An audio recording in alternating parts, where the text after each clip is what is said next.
નમસ્તે. નવસારીથી હું છગન ગોધાણી. હવે આજના ગુજરાત સમાચારના છાપામાં એવું છે કે ગીત ગાવાથી આપણામાં રોગ પ્રતિકારક શક્તિ વધે છે અને માનસિક તણાવ દૂર થાય છે, મન પ્રફુલ્લિત રહે છે.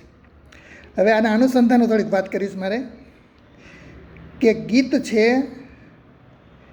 એ પહેલાંના જમાનામાં ગીત ઉપર જ આખો સમાજ હાલતો અને અત્યારે ગીત નાબૂદ થઈ ગયા છે.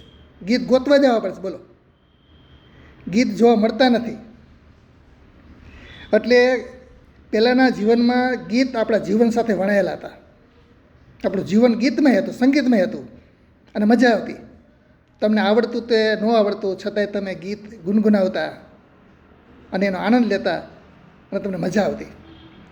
હવે એની અનુસંધાને થોડીક વાત કરું કે પહેલાંના સમયમાં જન્મથી મરણ સુધી તમારી સાથે ગીત કેવી રીતે સંકળાયેલા હતા. પહેલાં જન્મથી વાત કરું કે જ્યારે બાળકનો જન્મ થાય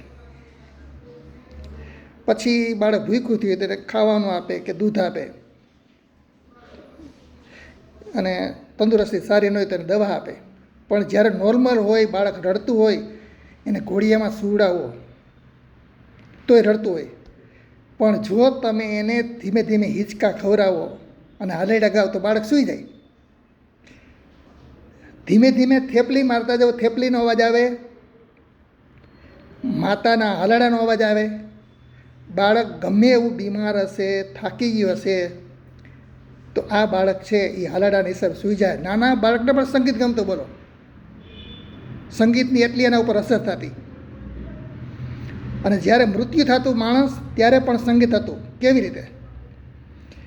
મરસિયા ગાતા બૈરાઓ. મને ખબર છે, અમે નાના હતા પાદરમાંથી મરસિયા ગાવે ને છાતી કૂટતા આવે. એની પાછળનું કારણ છે, છાતી કૂટવા પાછળનું, કે ડૂમો જે ભરાઈ ગઈ હોય એ નીકળી જાય અને મરસિયા ગાય એટલે તમારું હૃદય છે હળવું થઈ જાય, મન પ્રફુલ્લિત થઈ જાય.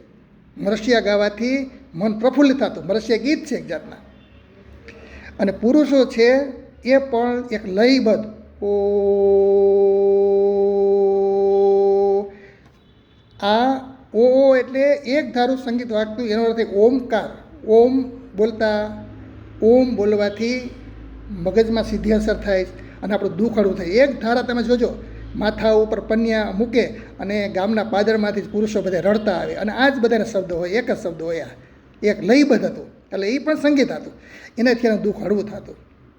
હવે બીજી રીતે, હવે વચ્ચેના ભાગની વાત કરું કે સવારના પોરમાં ઉઠતા તો પહેલાંના વખતની અંદર ઘંટી હતી, દરવાનું હતું. બૈરા દરતા દરતા પણ ગીત ગાતા. દરતા હોય તો ગીત ગાતા હોય. અને છાસના વલોણાના અવાજ એ સંગીત હતું. છાસનું વલણું શું હતું? એક સંગીત હતું અને એની સાથે ગીત ગાતા. સવારના પોરની અંદર નરસિંહ મહેતાના પ્રભાતિયા ગાતા. નરસિંહ મહેતાના પ્રભાતિયા. અને મને ખબર છે કે અમે નાના હતા, અમારો રેડિયો હતો.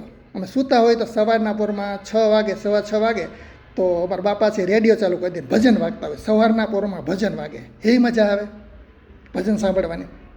સવારના પોરની અંદર અમારી સવાર સરસ જતી ભજન સાંભળવાથી. એટલે સવારના પોરમાં પ્રભાતિયા ગાતા, જાગને જાદવા કૃષ્ણ ગોવાળિયા, તું જીવીને ઘેરમાં કોણ જાશે.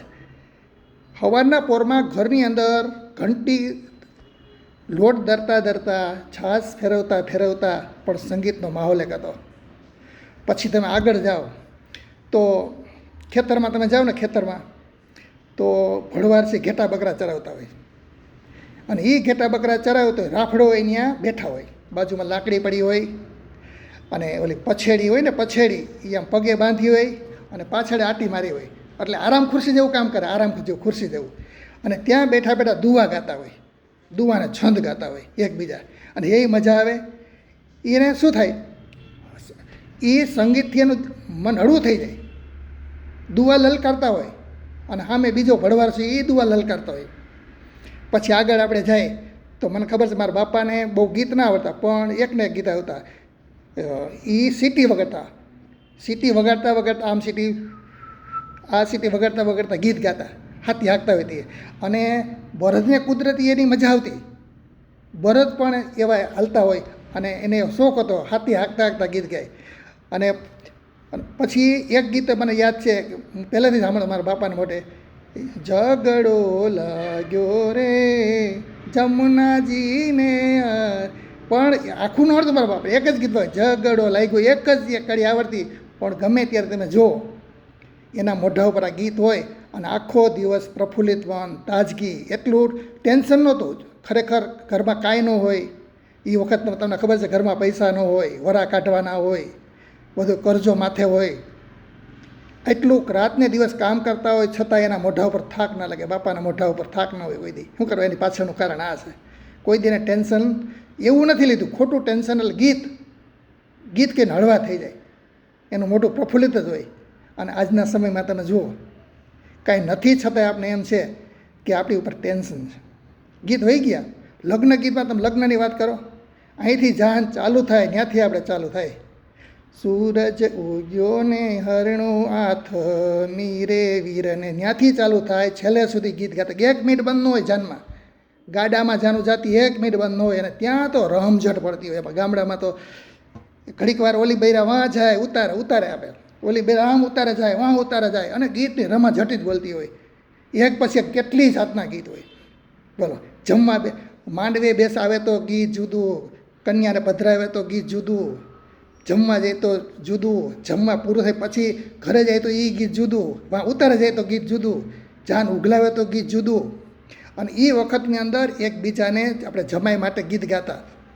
જમાઈ માટે જેને ઓલા બહુ મને યાદ નથી ગીત ગાતા, પણ તોય એને દુઃખ ન લાગતું. બોલો, જમાઈ માટે એવા ગીત ગાતા, પણ તોય હસતા હોય. અને જોશથી બૈરાઓ ગીત ગાતા હોય અને ઓલો જમાઈ બધાય છે ને એ હસતા હોય, કોઈ દુઃખ ન લાગતું. શું કરવા? આ સંગીતની એક વસ્તુ છે. સંગીત હારે પછી લગ્ન થયા, તો લગ્નમાં તમે જુઓ, પહેલાં આ બધું પૂરું થઈ ગયું પછી શું થતું કે બૈરા એકબીજા સમાજ આવી ગયા, તો સમાજમાં પહેલાં ગાવાવાળા ગીત આવતા, કે ગીત છે એ ગાતા હોય અને બૈરા સાંભળતા હોય. કારણ કે નીકળી ગયા સમાજમાંથી, ગીત નીકળી ગયા, એટલે છેલ્લે ક્યાં આવ્યા? ગાવાવાળામાં આવ્યા ગીત.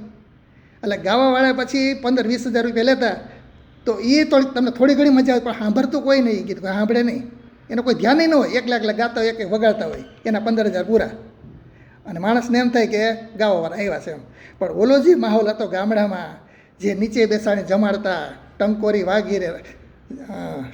વાગી, વેવાઈના રસોડામાં ટંકોરી વાગી, પછી કહેતા કે શાક હતું ને સંભારે નો તારે, કેટલી જાતના ગીત, એક મજા આવતી પહેલાં. અને જે વિદાય ગીત ગાતા, જે વિદાય ગીત હતું એ જે જાનમાં ગયા હોય એને શું હોય, એને તો હોલીને ઘરે આવે છે ને, પણ બધાયની આંખમાં આંસુ હોય, બધાયની આંખમાં આંસુ હોય, જાનવારે રોતા હોય. અને ઘરે પાછા આવે તો એકલ ગયો પરદેશી પોપય, આ ગીત ગાતા હોય તો પુરુષોની આંખમાં આંસુ હોય જતા. બોલો, પુરુષો રડતા હોય કાયદેસરના. એક માહોલ જુદો હતો. માંડવાને આનંદ કરતા, માંડવાના જે ગીત હોય એમાં બધા આનંદ કરતા, અને પછી જે વિદાય કરે છે અને બધા રડતા.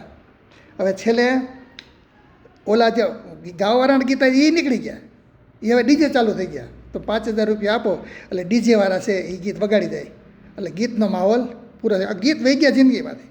પછી મારા ગઈઢાબા નાનીમાં હતા હંતકમાં, એ ચોરે મને યાદ છે, ચોરે ગીત ગાવા જતા. 8-10 દોસ્તીઓ ભેગી થાય અને ગીત ગાય. એ મને એક ગીત યાદ છે, ઓલું ગીત રામનું કરે, રામ વિનાનું કોણ છે બાયું, એ તો મને કહો બાયું, રામ નામ લ્યો. અને આ અમે નાના હતા, અમને કંઈ લેવા દેવા નહીં, ભક્તિ હારે, છતાં પણ અમને આ ગીત જ યાદ છે અને અમને મજા આવતી. પછી પરસોત્તમ મહિના આવે, પરસોત્તમ મહિના ગીત જુદા, એ તો આખો જુદા હોય, આરોટતી હોય. અને એ ઓલો ગીત મને હમણાં યાદ કરું, પરસોત્તમ મહિનાનું યાદ નહીં આવે. પરસોત્તમ મહિનાનું બહુ ગીત સરસ છે. આંબુડું જાંબુડું કેરીને કોઠીંબડું, કેવું સંગીતનો માહોલ. વિચાર કરો, ડોસીયું છે એ કાયદેસરની, આમ આપણે ગાંડિયું ન કહેવાય, પણ આમ કૃષ્ણ ભગવાનમાં મીરાબાઈ કેમ આમ તલીન થઈ જતા, એમ આખી મસ્તી. બોલો, કેટલો માહોલ, કેટલો એનો આનંદ એના મોઢા પર તમે તેજ જુઓ, કેટલી મજા આવતી. એ અમને મજા આવતી જોવાની, એને તો મજા આવતી જ, ભક્તિને આખી બની જતી.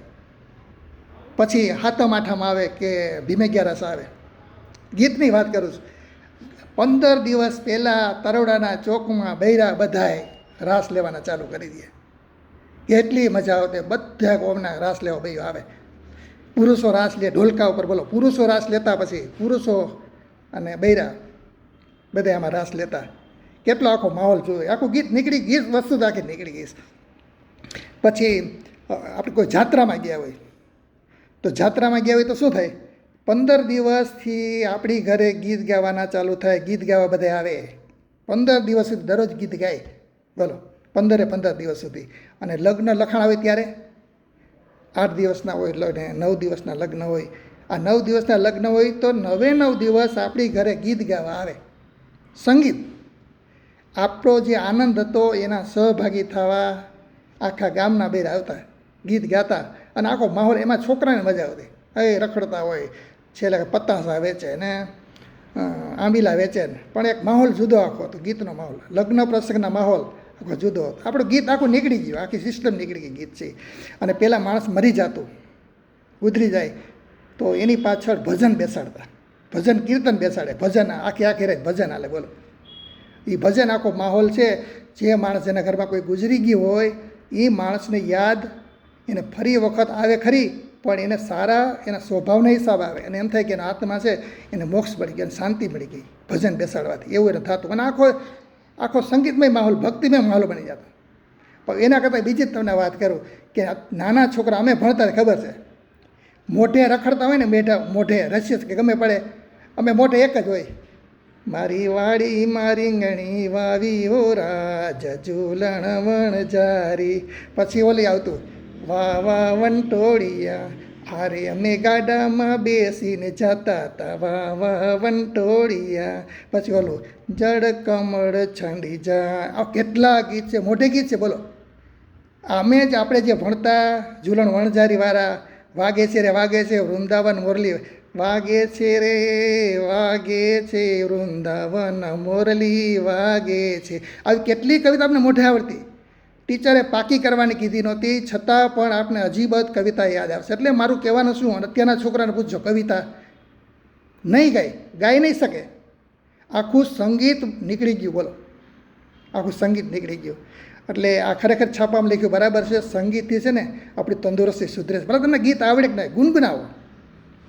ગુનગુનાતા ચલ મુસાફિર, ગુનગુનાતા ચલ મુસાફિર રે. એટલે હંમેશા યાદ રાખો મિત્રો, તમને ગીત આવડે કે ના આવડે, પણ તમે મનમાં સેજ ગીત ગાતા જાઓ. અને મને જ આ ટેવ હતી. હું નિશાળેથી આવતો 4:30 વાગે છૂટું, 5:30 વાગે છૂટું, ખાલી મારી ડેલી ખોલું તો હું ગીત ગાતો આવતો. ગીત ગાતો આવતો હોય. અને જ્યારે મહિનામાં એકવાર ગીત ન ગાય કે 15-20 દિવસમાં એકવાર ગીત ન ગાયું તો યાદ રાખવાનું, હું કંઈક ટેન્શનમાં છું, કે નિશાળની માથાકૂટ થઈ હોય, વાલી યારે કંઈક થયું હોય, એટલે પ્રશ્નનો સોલ્વ કરવો હતો તો મેં ગીત કદાચ ન ગાયું. બાકી હું દરરોજ 5:30 વાગે ડેલી ખોલીને આવતો. અને ઓલી રસોડામાં હોય ને ખબર પડી જાય, ડેલી ખોલવી પહેલાં ગીત મારું સંભળાતો. મને ગીત બહુ ગમે. હું નવરો બેઠો જૂના પિક્ચરના ગીત જ સાંભળતો, અથવા ગીત હું પોતે ગાતો, ભલે મને આવડે જેવા આવડે. એટલે ખરેખર મિત્રો, ગીત તમે ગાજો. બીજાને મજા આવે કે ના આવે, પણ તમને મજા આવશે. તમારી તંદુરસ્તી એક સરસ રહેશે. એના કરતાં તમારું મગજ છે ને એ ફ્રેશ રહેશે અને તમે આનંદમય જિંદગી વિતાવો ગીત સાથે, એવી હું ભગવાનને પ્રાર્થના કરું છું. નમસ્તે. ફરી મળીશું. ત્યાં સુધી રજા લઉં. નમસ્કાર.